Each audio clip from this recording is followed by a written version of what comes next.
In de naam van de Vader, en de Zoon, en de Heilige Geest.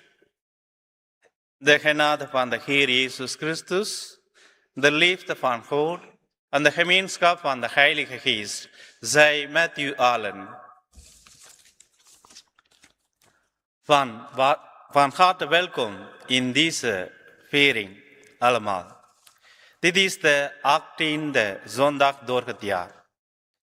Vandaag horen wij in het evangelie hoe Jezus diep bewogen is door de mensen die hem volgen. Zij zijn moe, hongerig en hebben steun nodig. De leerlingen willen de menigte liever wegsturen om zelf eten te kopen. Maar Jezus zegt, geven jullie hun naar eten. Met niet meer dan 5 broden en 2 vissen gebeurt er een wonder. Iedereen eet en er blijft zelfs over. Het is een krachtig uitgenodigd aan ons allemaal. God vraagt niet dat wij al het leed van de wereld in ons eentje oplossen, maar wel dat wij bereid zijn te delen wat wij wel hebben, hoe klein het ook lijkt. Laten wij deze Eucharistie openstaan voor Gods goede liefde en vragen om een hart dat leeft te delen.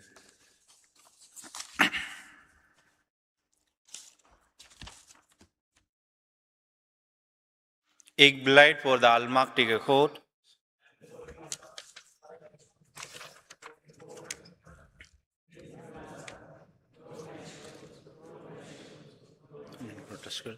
daarom smeek ik de Heilige Maria, altijd maagd, alle engelen en heiligen en uw broeders en zusters, voor mij te bidden tot de Heer onze God. Mogen de Almachtige God zich over ons ontfermen, onze zonden vergeven en ons geleiden tot het eeuwig leven. Heer, ontferm u over ons. Christus, ontferm u over ons. Heer, ontferm u over ons. Eer aan God in den hoge en vrede op aarde, mensen die lief heeft. Wij prijzen en aanbidden u. Heer God, hemelse koning, God almachtige Vader. Heer God, Lam Gods, Zoon van de Vader. Hij die wegneemt de zonden der wereld, aanvaardt ons gebed. Want Gij alleen zijt de Heilige, Gij alleen de Allerhoogste, Jezus Christus.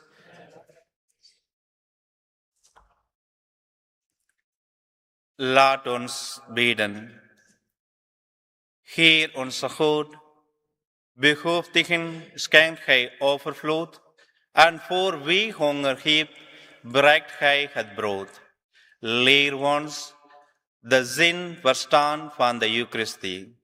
Neem van ons weg al wat verhindert aan uw liefde te beantwoorden. Breng ons dichter bij u en bij elkaar. Door onze Heer Jezus Christus, uw Zoon, die met u leeft en geest, in de eenheid van de Heilige Geest, God door de eeuwen der eeuwen.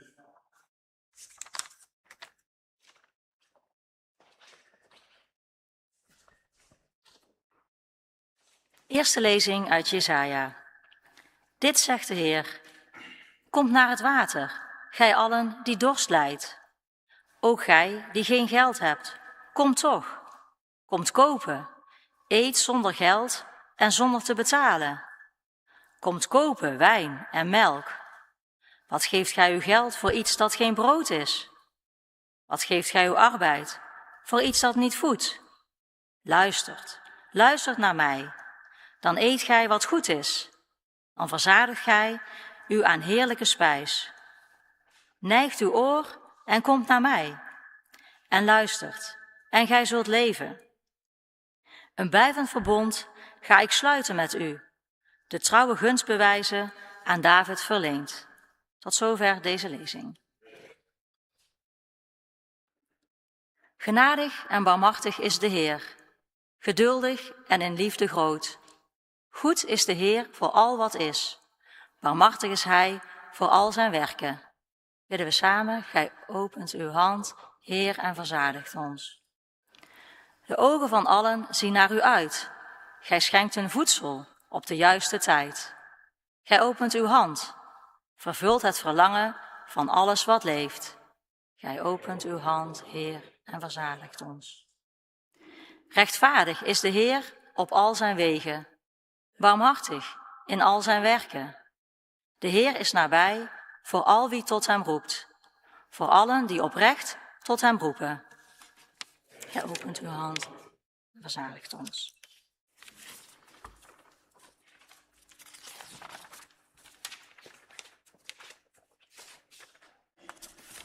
Halleluja. Niet van brood alleen leeft de mens, maar van elke woord dat komt uit de mond van God. Halleluja. De Heer zij met u. De lezing uit het Heilige Evangelie volgens Matthäus.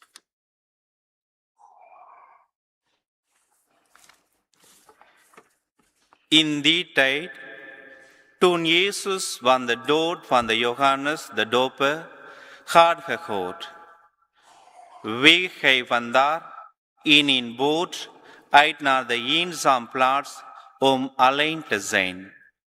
Maar toen de menigte dit hoorde, volgden zij hem te voet vanuit hun steden. Toen hij uitstapte, zag hij een grote menigte. Hij werd door de medelijden voor hen bewogen en hij genas hun zieken. Toen het avond werd, kwamen zijn leerlingen naar hem toe en zeiden: Deze plaats is eenzaam en de dag is al voorbij. Stuur de menigte weg om in de dorpen voor zichzelf te eten te gaan kopen. Maar Jezus zei hun: zij hoeven niet weg te gaan. Geeft gij hun te eten. Maar zij zeiden hem: wij hebben hier niets, behalve 5 broden en 2 vissen. Hij zei: breng die hier bij mij. En hij beval de menigte op het gras plaats te nemen. Hij nam de 5 broden en de 2 vissen, sloeg de ogen ten hemel, sprak de zegen uit, brak de broden en gaf ze aan de leerlingen, en de leerlingen gaven ze aan de menigte. Allen aten en werden verzadigd, en aan overgebleven broken haalden ze 12 volle korven op. Het waren ongeveer 5000 mannen die gegeten hadden, afgezien van vrouwen en kinderen. Woord van de Heer.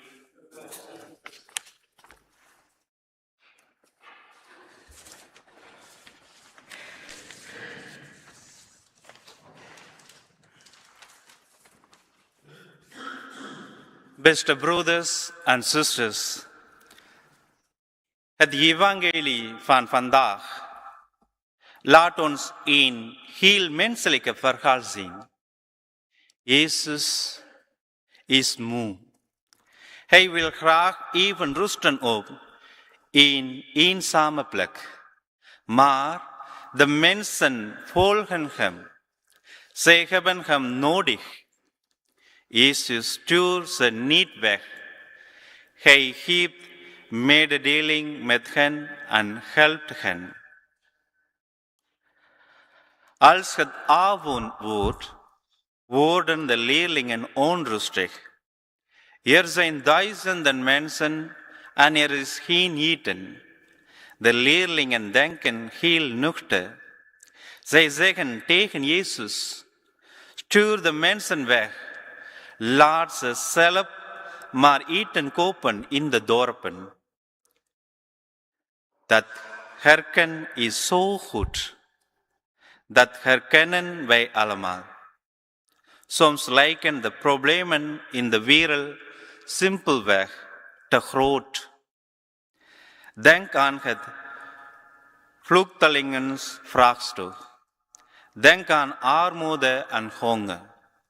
Onze eerste reactie is vaak angst. Dit is te veel voor ons. Wij kunnen dit niet oplossen. Stuur ze maar weg.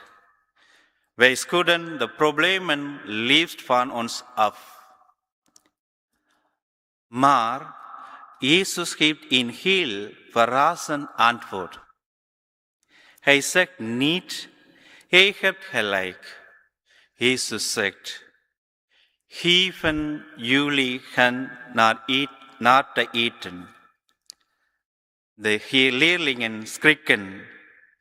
Wij hebben bijna niets, zeggen zij. Alleen 5 broden en 2 vissen.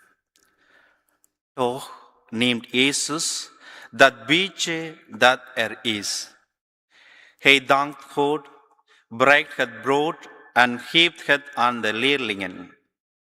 En dan gebeurt het wonder. Er is genoeg voor iedereen. Er blijft zelfs over. Wat is daar gebeurd? Misschien liet Jezus zien hoe goed het voelt om te delen. Misschien zagen de mensen dit voorbeeld en haalden ze toen ook hun eigen verborgen eten tevoorschijn. Als mensen gaan delen, gebeurt er een wonder.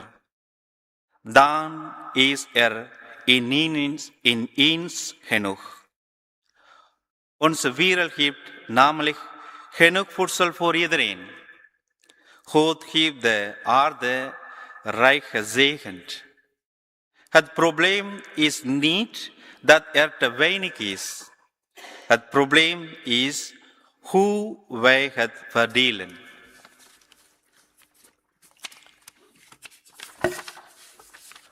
Op dit moment gebruiken wij meer geld voor de wapens en voor onze bescherming. Maar wij kijken niet naar de mensen die hulp nodig hebben.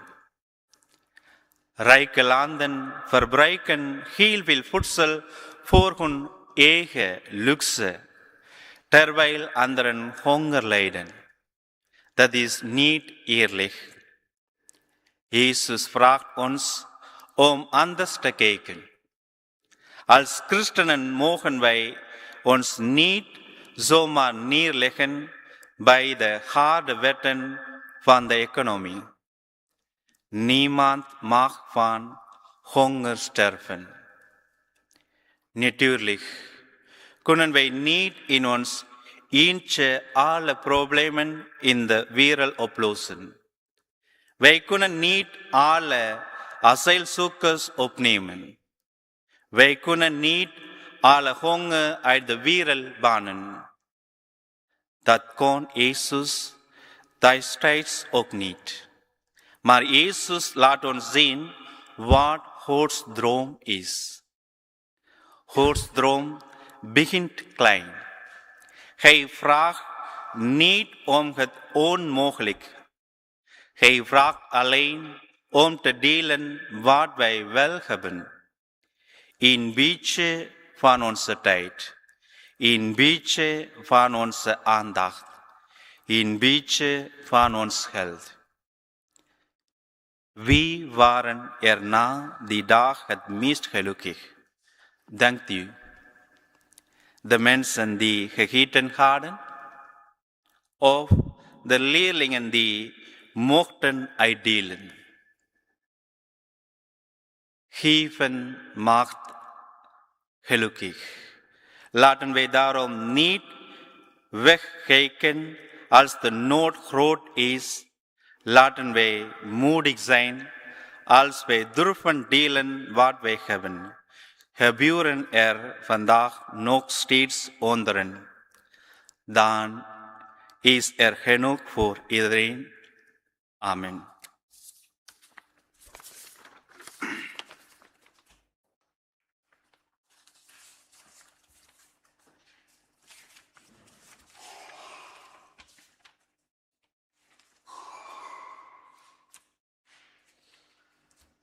Laten wij samen bidden, geloofbelijdenis, pagina 500. Ik geloof in God,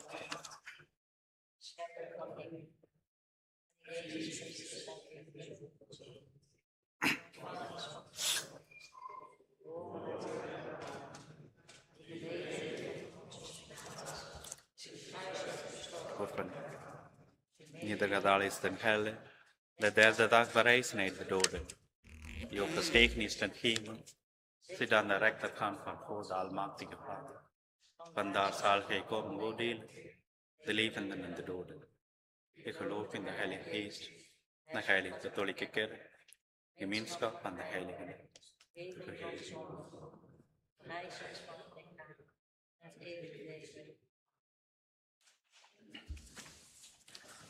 Openen wij ons hart voor God, die in onze diepste verhoeven voorziet en ons uitnodigt mee te bouwen aan zijn rijk van liefde en zorg.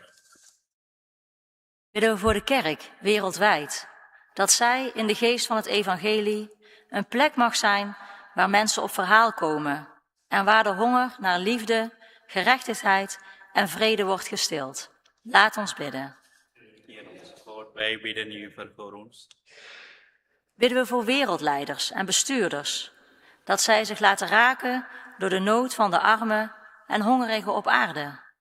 En dat zij zich inzetten voor een eerlijke verdeling van het voedsel en de hulpbronnen in onze wereld. Laat ons bidden. Heer onze God, wij bidden u voor ons. Bidden we voor degenen die zich machteloos voelen, die het idee hebben dat hun eigen bijdrage te klein is om een verschil te maken. Dat zij ontdekken dat God zelfs met onze kleinste daden van goedheid iets groots kan doen. Laat ons bidden. Heer onze God, wij bidden u voor ons. Bidden we voor onze eigen parochiegemeenschap, dat we oplettend zijn voor de mensen om ons heen die eenzaam zijn, verdriet hebben of steun zoeken. En dat we onze tijd, aandacht en gastvrijheid gul met hen delen. Laat ons bidden. Heer onze God, wij bidden. Bidden we voor onze zieken en voor hen die ons zijn voorgegaan. In deze viering gedenken wij in het bijzonder Leo en Mien van 8 Kanters en zoon Henkie, Mario van de Tillaert en dochter Suzanne, Harry en Riek van Sleuwen van den Elzen, Wim en Marietje van Hoof van Osseldonk. Dat zij, gesterkt door de belofte van Paulus, mogen ervaren dat niets ons ooit kan scheiden van de liefde van Christus. Laat ons bidden. Heer onze God, wij bidden u voor ons. Laten wij samen bidden voor spraak van Maria. Wees gegroet Maria, vol van genade. De Heer is met u. Hij zij de gezegend onder de vrouwen. En gezegend is Jezus, de vrucht van je schoot. Heilige Maria, moeder van God, bid voor ons zondags, in het uur van onze dood. Amen. God onze Vader, Gij opent uw hand en verzadigt alles wat lieft. Verhoor ons gebeden en geef ons de moed om uw liefde handen en voeten te geven in ons dagelijks leven. Door Christus onze Heer.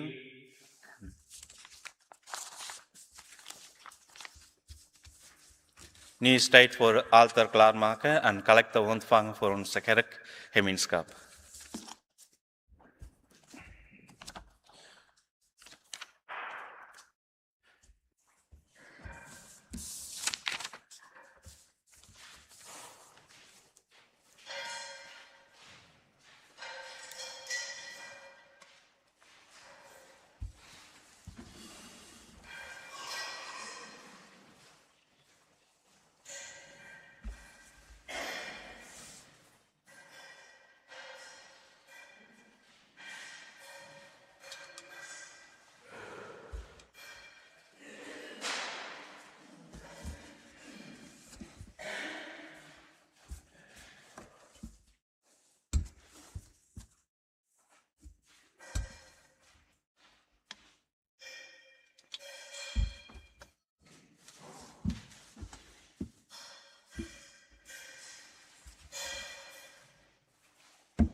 Gezegend zijt gij God, Heer van al wat leeft.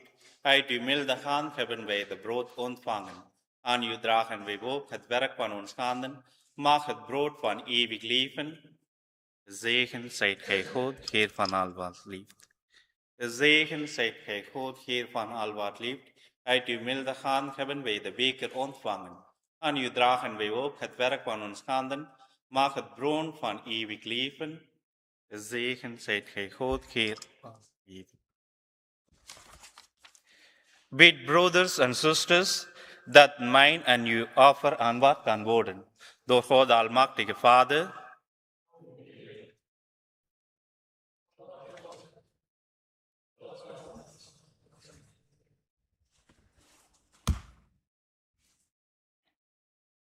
Heer, wij bidden u, heilig in uw goedheid deze gaven.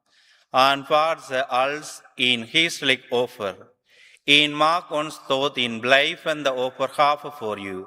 Door Christus onze Heer.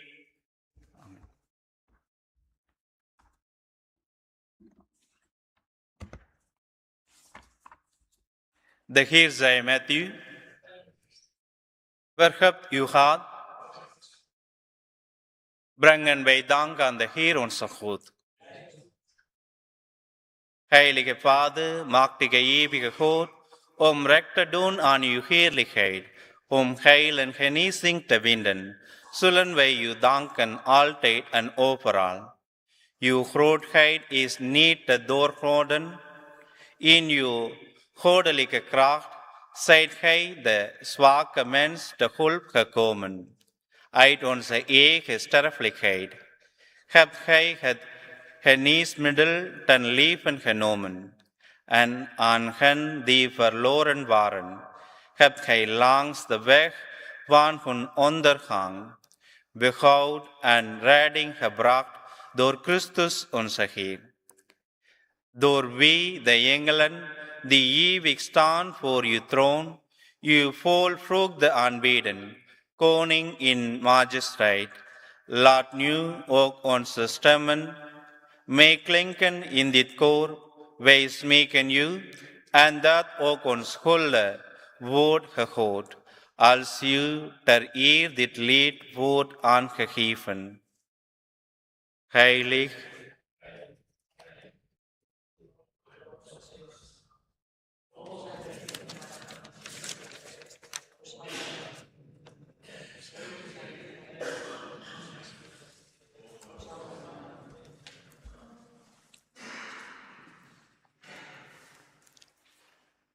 ja, Heer, gij zijt werkelijk de Heilige. Heel uw schepping moet u wel prijzen, want door Jezus Christus, uw Zoon, onze Heer, maakt gij alles levend en heilig. In de kracht van de Heilige Geest, altijd blijft gij bezig, uw één volk bijeen te brengen, uit alle naties en rassen en talen. Want van oost tot west moet door een zuivere overgave hulde worden gebracht aan uw naam. Wij hebben deze gaven dan ook hier gebracht om ze aan u toe te wijden. In al woordmoed vragen wij u ze te heiligen door uw geest en ze lichaam en bloed doen zijn van Jezus Christus, uw Zoon, onze Heer. Op wiens woord wij deze geheim vieren. Want in de nacht dat gij wordt overgeleverd, nam gij brood en sprak daarover het dankgebed, om uw naam te verheerlijken. Toen bracht gij het brood, gaf het aan zijn leerlingen en zei: Neemt en eet hiervan gij allen, want dit is mijn lichaam, dat voor u gegeven wordt.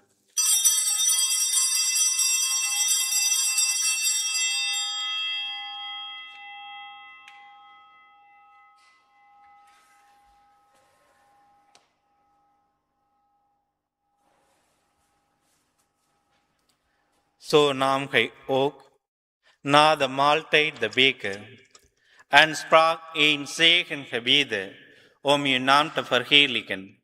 Hij gaf hem aan zijn leerlingen en zei: Neemt deze beker en drinkt hier allen uit, want dit is de beker van het nieuwe, altijd durende verbond.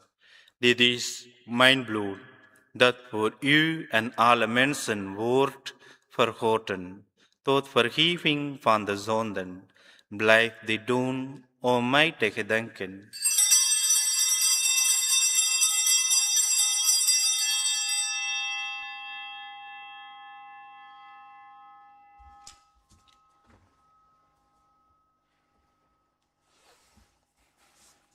Verkondigen wij het mysterie van het geloof.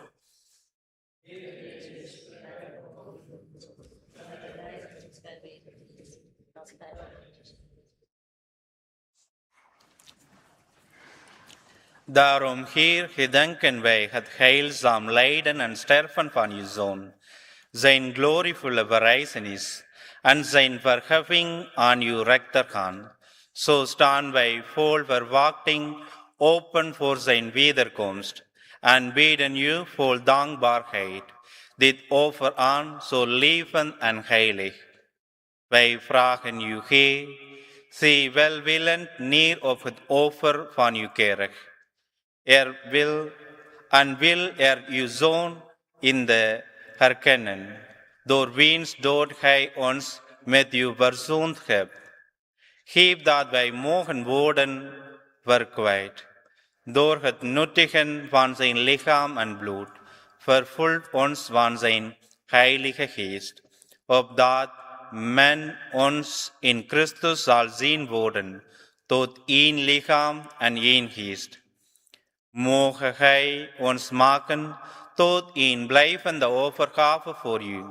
Dan zullen wij het erfdeel verkrijgen dat gij ons beloofd hebt, samen met Maria, de heilige maagd en moeder van God, samen met uw apostelen en martelaren, en met allen die in uw heerlijkheid zijn en daarvoor ons bidden.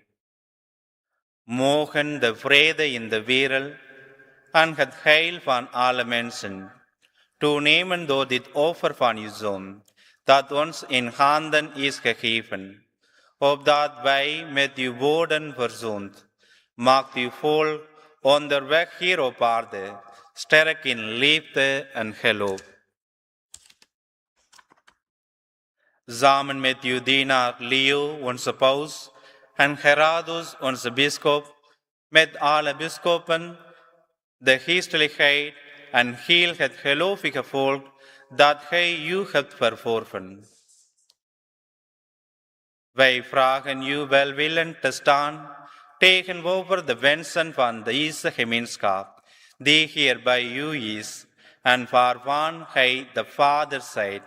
Goede God, breng in uw barmhartigheid al uw kinderen van overal bijeen.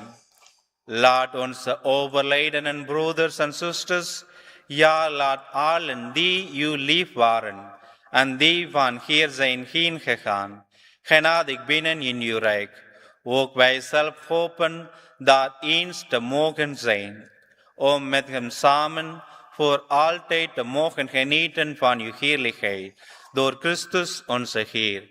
In hem schenkt gij alles wat goed is aan deze wereld.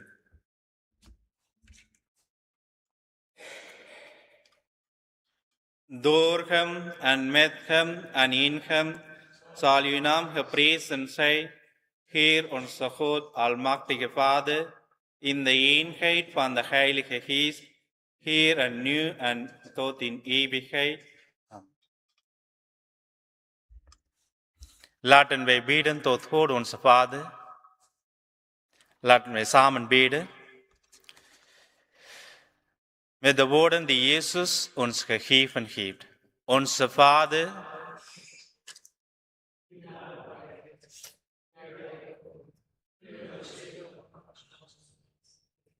geef ons heden ons dagelijks brood. En vergeef ons onze schulden, zoals wij vergeven aan onze schuldenaren. En breng ons niet in beproeving, maar verlos ons het kwaad. Verlos ons Heer van alle kwaad.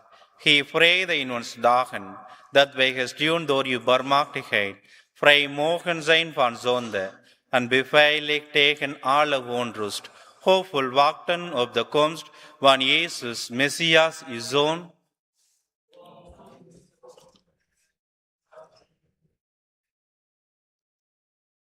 Heer Jezus Christus, gij hebt aan uw apostelen gezegd, vrede laat ik u, mijn vrede geef ik u. Let niet op onze zonden, maar op het geloof van uw kerk. Vervul uw belofte, geef vrede in uw naam en maak ons één. Gij die leeft in eeuwigheid. De vrede des Heeren zij altijd met u. Wenst elkaar de vrede. Vrede van Christus. Vrede van Christus. Vrede van Christus. Vrede van Christus.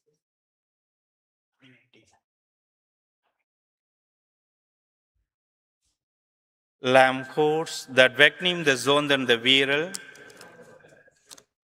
Lamgoors dat wegneemt de zonden der wereld. Lamgoors dat wegneemt de zonden der wereld.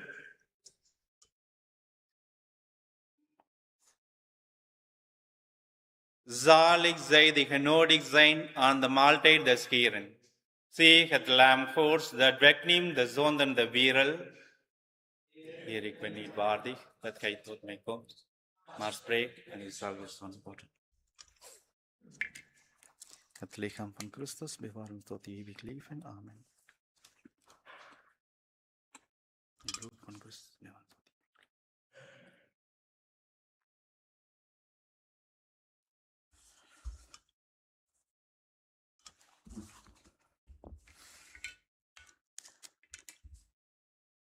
lichaam van Christus.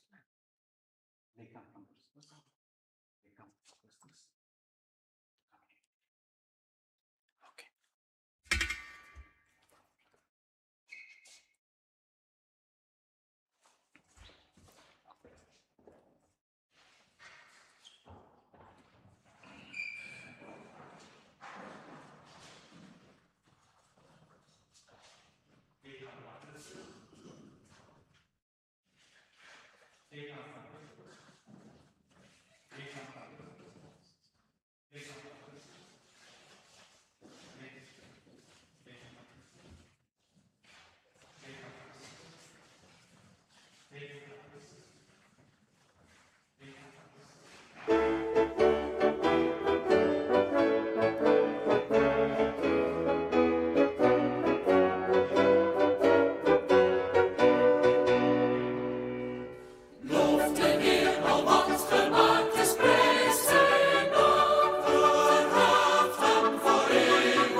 Heer, brood uit de hemel hebt gij ons gegeven, dat alle goeds in zich bewaart en voortreffelijk is van smaak.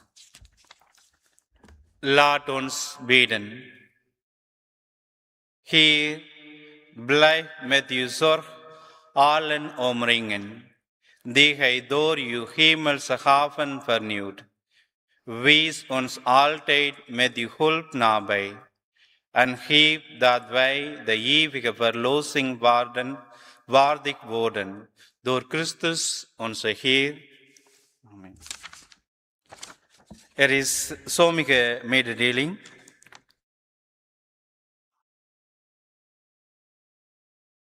Ons gebed wordt gevraagd voor Annie van den Bergmotel Timmers, die afgelopen vrijdag 31 juli de ziekensalving heeft ontvangen. Zaterdag 22 augustus is weer de jaarlijke bedevaart naar Kevelaar voor Wegel en omstreken. Men kan zich hiervoor nog tot en met vrijdag 7 augustus opgegeven bij Christijn van Heilvoort. De kosten zijn €25 per persoon. Laten wij staan voor de zegening. Ik wens jullie fijne zondag. Geniet van deze vakantietijd en ook deze mooie weer. De Heer zij met u. Mogen de Almachtige God u en uw familie zegenen, de Vader, de Zoon en de Heilige Geest. Gaat nu allen heen in vrede.